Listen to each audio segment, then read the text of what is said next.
The research question we are focusing on is how can digital tools like smart inhalers, symptom trackers, and mobile spirometers be used to help kids in low COI neighborhoods manage their asthma better and stay out of the ER?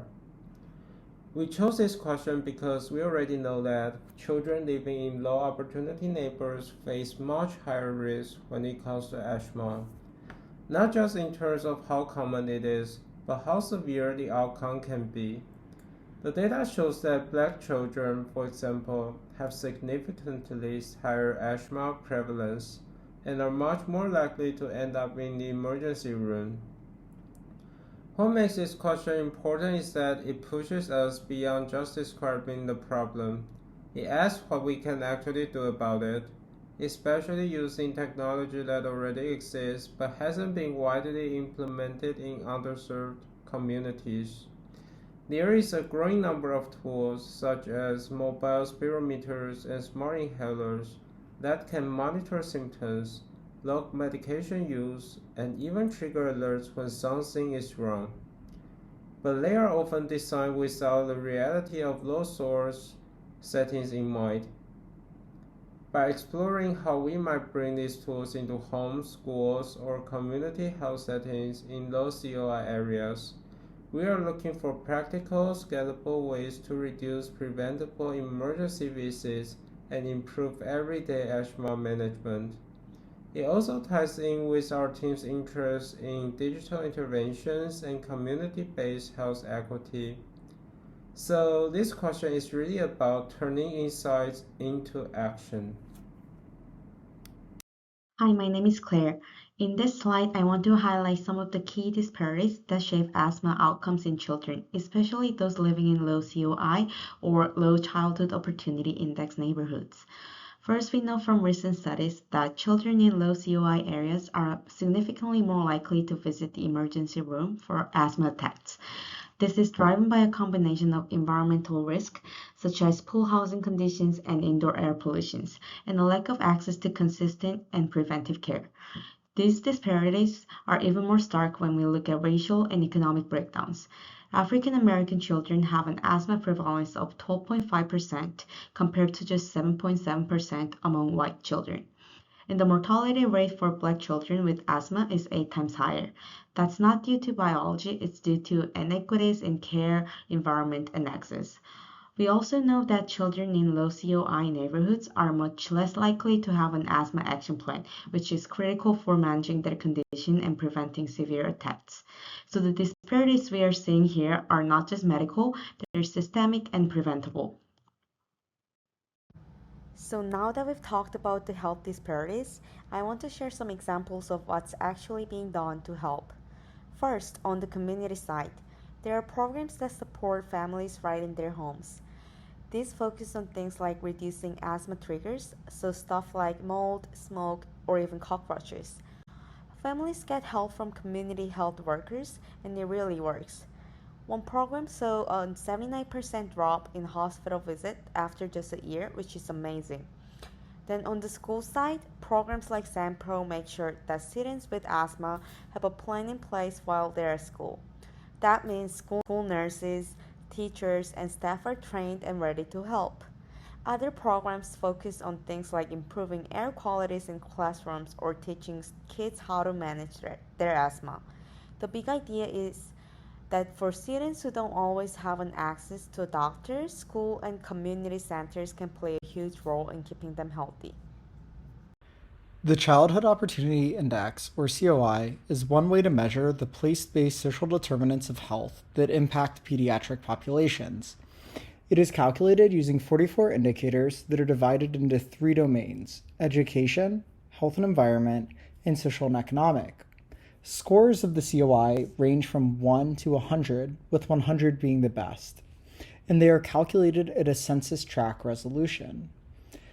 If you look at the image on the right, you can see an example of the indicators for the social and economic domain. Now, I want to quickly walk through 3 examples of studies that use COI to analyze disparities and had findings relevant to our research. First, the Krager study examined COI and hospitalization rates for children under 18 stemming from ambulatory care-sensitive conditions. These are conditions that could have likely been treated in an outpatient setting to prevent the need for hospitalization. It found that neighborhoods with higher COI scores had fewer hospitalizations. And out of all these conditions, asthma had the highest disparities between the lowest and highest quintile. Next, the Beck study examined data on hospitalizations and emergency department visits specifically from asthma. It also found a major disparity, almost 5x, between the highest and lowest quintile. The last study is the TIRUS study, and this was specific to children under 5. I want to note there is complexity in treating children under 5 because healthcare providers do not typically prescribe steroidal controller medications unless the asthma is pervasive and severe. Interestingly, where Beck and Krager found COI to be significant across all domains, the TIRUS study used extensive multivariate analysis and found that it was only significant in the social, economic, and education domains. The TIRUS study also found no association with hospitalizations, only with emergency department visits. So while there are many takeaways from these studies, the major ones related to our research is that COI is strongly associated with emergency department visits and hospitalizations, although the specific indicators and domains can vary depending on the condition. Also, asthma exhibits significant disparities and is particularly susceptible to social determinants of health, making a tool like COI useful for targeting solutions and public health measures. Lastly, different indicators are likely at play for different age groups. Our next area of research examined emerging technologies relevant to treating asthma. These technologies can be divided into emerging devices and digital innovations. So we divided emerging devices into 3 categories. First is medication delivery, such as smart inhalers. And lots of work and research is going on into smart inhalers, and many of these have come onto the market in recent years. And smart inhalers are really the only mechanism that are being examined. Things like microneedles really aren't being considered for asthma. But in general, this class of technologies is to deliver medication, whether controller medication or medication for acute symptom relief. The next class is patient monitoring, and so these are devices that enable biometric data collection, and this is an enabling technology for telehealth and remote monitoring. And some examples are mobile spirometry, which measures FEV1 or lung function, and traditionally this is only done in a clinical environment, but mobile spirometry allows it to be done at home for more frequent measurements. You also have digital stethoscopes and wearable microphones, which are devices that can record lung sounds, allowing doctors or even machine learning algorithms to assess and classify pulmonary function.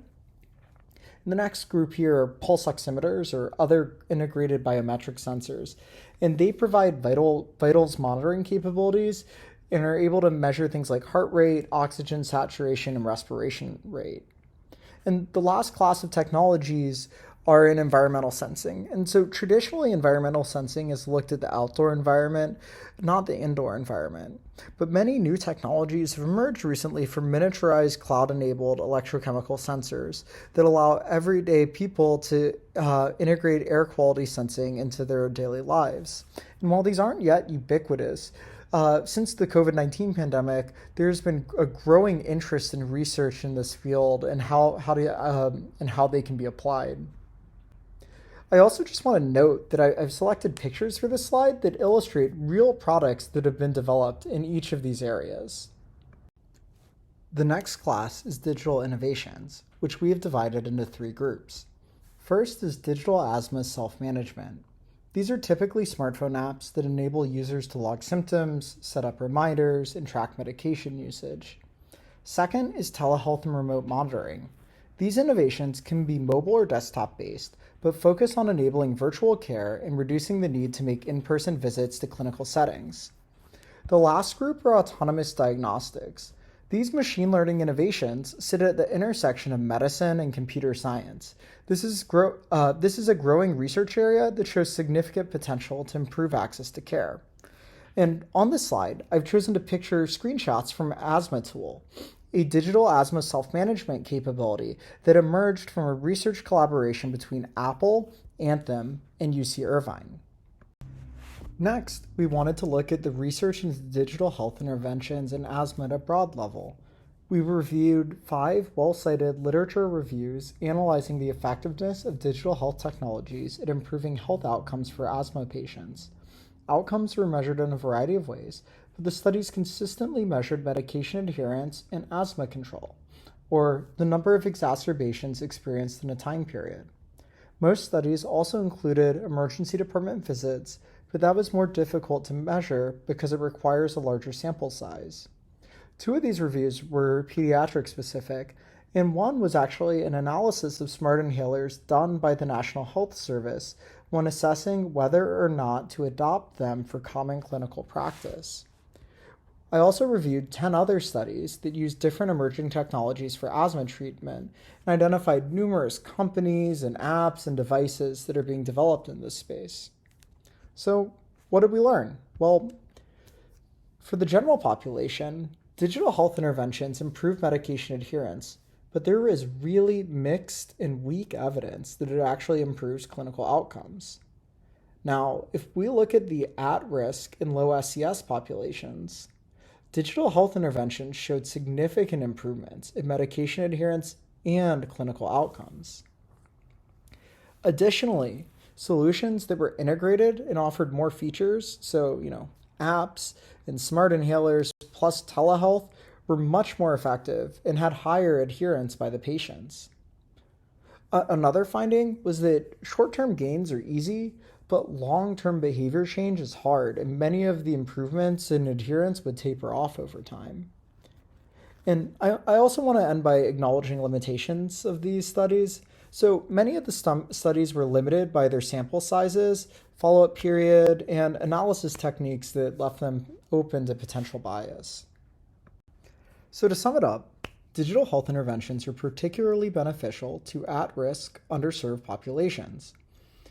Most of the current research is focusing on digital asthma, self-management, and smart inhalers, but there are great opportunities to expand research into AI diagnostics, patient monitoring, and environmental sensing.